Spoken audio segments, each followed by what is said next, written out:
আসসালামু আলাইকুম। ষষ্ঠ শ্রেণী গণিত। আজকে আমরা পৃষ্ঠা 175-এর 5 নম্বর অঙ্কটা সমাধান করব। দেখো, করিম সাহেব তার ৫৬,০০০ টাকার কিছু টাকা বার্ষিক ১২% মুনাফায় ও বাকি টাকা বার্ষিক 10% মুনাফায় বিনিয়োগ করলেন। তাহলে একটা হচ্ছে 12% মুনাফায় ৫৬,০০০ টাকার বার্ষিক 12% মুনাফা, আর বাকি টাকা তিনি বার্ষিক 10% মুনাফায় বিনিয়োগ করলেন। ১ বছর পর তিনি মোট ৬,৪১৭ টাকা মুনাফা পেলেন। তিনি 10% মুনাফায় কত টাকা বিনিয়োগ করেছেন? তাহলে আমাদের বের করতে হবে 10% মুনাফায় কত টাকা বিনিয়োগ করেছেন। তো এটার ক্যালকুলেশন বা সমাধান আমরা দেখে নেই।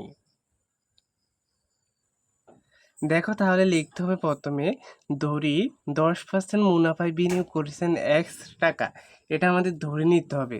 ধরি 10% মুনাফায় বিনিয়োগ করেছেন এক্স টাকা। 12% মুনাফা আরেকটা আছে না? তাহলে 12% মুনাফায় বিনিয়োগ করেছেন ৫৬,০০০ টাকা মোট টাকা। তাহলে ৫৬,০০০ থেকে এক্স বাদ দিতে হবে। এটা হচ্ছে 12% মুনাফায়। তো দেখো, আমাদের 10% হারে মুনাফা নির্ণয় করব। 10% হারে, তো 10% হারে লিখতে হবে 10% হারে 100 টাকার 1 বছরের মুনাফা 10 টাকা। সুতরাং 1 টাকার 1 বছরের মুনাফা 10/100। এই 10 থাকবে উপরে, 100 নিচে চলে যাবে। সুতরাং x টাকার, যেহেতু 10% হারে কত ছিল আমাদের? x। তাহলে লিখতে হবে, সুতরাং x টাকার 1 বছরের মুনাফা হবে 10 ইন্টু x, আর নিচে হচ্ছে 100। এই যে নিচে 100 আছে না? তাই 10 একে 10, 10 10-এ 100। তাহলে উপরে x আর নিচে হবে 10। মানে এত 1 আছে, 1 এর 1 দ্বারা গুণ করলে x হবে, আর 10 এর 10। এবার 12% মুনাফা হারে।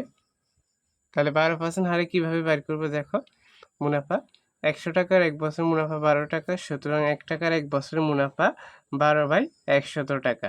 তারপরে ৫৬,০০০ বিয়োগ এক্স, এটা আমরা 12% মুনাফা পেয়েছি না, এই যে এখানে। তাহলে এটা লিখতে হবে এখানে।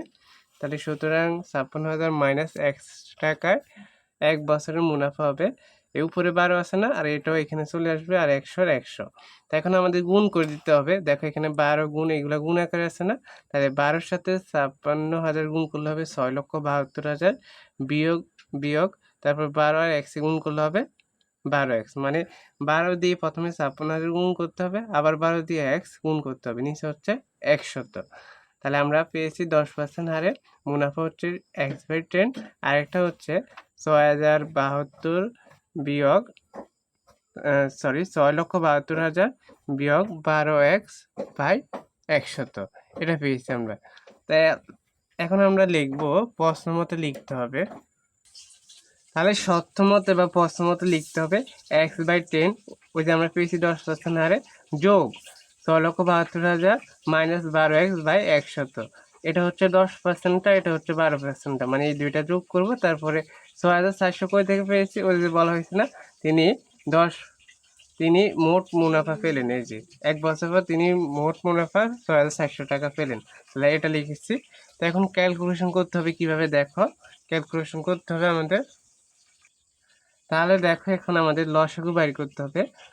তোমরা এরকম অঙ্ক করেছো, 10 আর 100 এর লসাগু করতে হবে। তাহলে দেখো, প্রথমে আমরা কিভাবে লসাগু বের করেছি।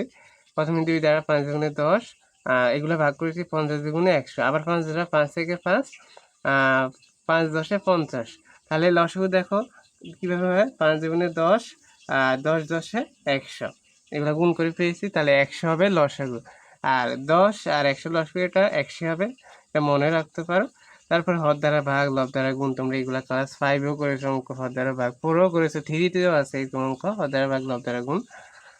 তাহলে দেখো, এখানে 100 আর 10-এ ভাগ করলে কত হবে? মানে 100-কে 10 দ্বারা ভাগ করতে হবে, তাহলে হবে 10, মানে 10 10-এ 100। তো 10-এর x দ্বারা গুণ করলে হবে 10x।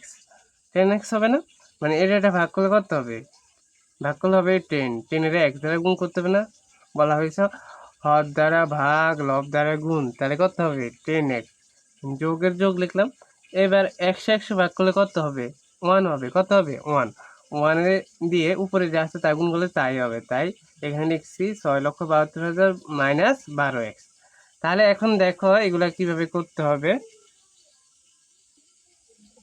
তাহলে এখানে আমাদের দেখো 10x আর হচ্ছে 12x, তাহলে 12x থেকে 10x বাদ দিলে কত থাকবে? 2x থাকবে। কারণ কি, একটা যোগের আছে আর একটা যোগের আছে আর একটা বিয়োগের আছে। তাহলে 12তে 10 বাদ দিলে 2x হবে, 2x হবে, চিহ্ন হবে মাইনাসের, কারণ 12x বড়। আর 6,72,000 লিখছি, যোগ 6,72,000, আর এটা লিখছি যা আছে তাই 100 লিখছি। এখন দেখো, যেহেতু আমরা এক্স গুণ মান নির্ণয় করবো, তাহলে আমরা কোনাকুনি বা আড়াআড়ি গুণ করব। এখানে 6,400 নিচে মনে মনে কত আছে? 1 আছে। তাহলে 1 দ্বারা উপরে যা এগুলা গুণ করলে, কোনাকুনি গুণ করলে যা হবে তাই, 1 দ্বারা গুণ করলে যা আছে তাই হবে। তাই উপরে যা আছে তাই লিখলাম আমরা এখানে, সমানের সমান দিলাম। এটা গুণ করলে কত হবে? দেখো 6,40,000 হবে।